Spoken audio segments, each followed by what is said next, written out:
Hello friends, welcome to angel plus vlogs. இன்றைக்கி நம்ம சேனலில் ஒரு ஹெல்த்தியான ஃப்ரைட் ரைஸ் தான் பார்க்க போகிறோம்.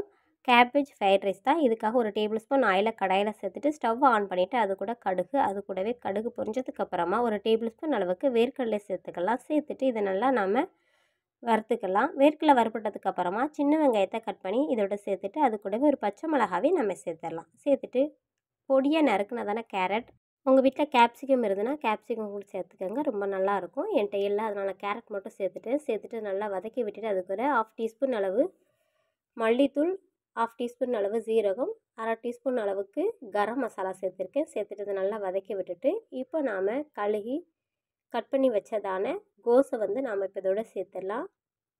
இன்றைக்கி நம்மளுக்கு இந்த பர்பிள் கலர் கோஸ் கிடச்சிச்சு, அதை தான் நான் இப்போ இதோட சேர்த்துருக்கேன். இதில் ஃப்ரைட் ரைஸ் பண்ணும்போது குழந்தைங்க கலர் அட்ராக்ஷனாக இருக்கிறதுனால விரும்பி சாப்பிடுவாங்க. அதுக்காக நான் இன்றைக்கி லஞ்ச் பாக்ஸ்க்காக இது பண்ணியிருக்கேன்.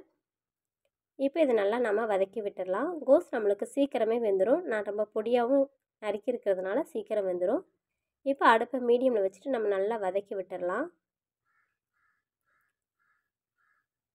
இப்போ கோஸ் ஓரளவு நல்லாவே வெந்துருச்சு. இப்போ நாம் இதற்கு தேவையான அளவு உப்பு சேர்த்துக்கலாம். நம்ம ஏற்கனவே சாதத்துக்கு உப்பு போட்டு வடித்து வச்சுருக்கோம், அதனால் இதற்கு நம்ம பார்த்து சேர்த்துக்கலாம். கம்மியாக கூட சேர்த்துட்டு திரும்ப தேவைப்பட்டால் கூட நம்ம பிந்தி சேர்த்துக்கலாம்.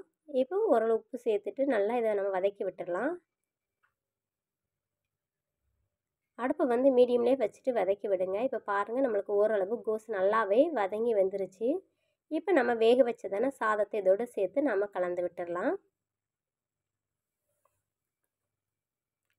இந்த கேபேஜ் சாதம் ரொம்பவே நல்லாயிருக்கும்.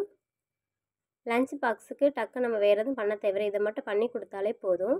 பிள்ளைங்க விரும்பி சாப்பிடுவாங்க. அதில் நம்ம வேர்க்கடலையே சேர்த்துருக்கனால சாப்பிடும்போது அதில் கொஞ்சம் க்ரன்ச்சியாகவும் இருக்கும் சாப்பிடும்போது. இப்போ இது எல்லாத்தையும் சேர்த்து நல்லா கிளறி விட்டதுக்கப்புறமா நாம் இது கூட முந்திரி பருப்பு சேர்த்துக்கலாம். நீங்கள் முந்திரி பருப்பை நெய்யில் வறுத்து கூட நீங்கள் சேர்த்துக்கலாம். நான் ஏற்கனவே வேர்க்கடலை வறுத்து சேர்த்துருக்கிறதுனால முந்திரி பருப்பை நான் அப்படி டைரெக்டாகவே சேர்த்துட்றேன். சேர்த்துட்டு கடைசியாக கொத்தமல்லி தழை, அப்போது ஒரு டீஸ்பூன் அளவுக்கு நெய் சேர்த்துக்கிறேன். சேர்த்துட்டு நம்ம இப்போ இதை நல்லா கிளறி விட்டுடலாம்.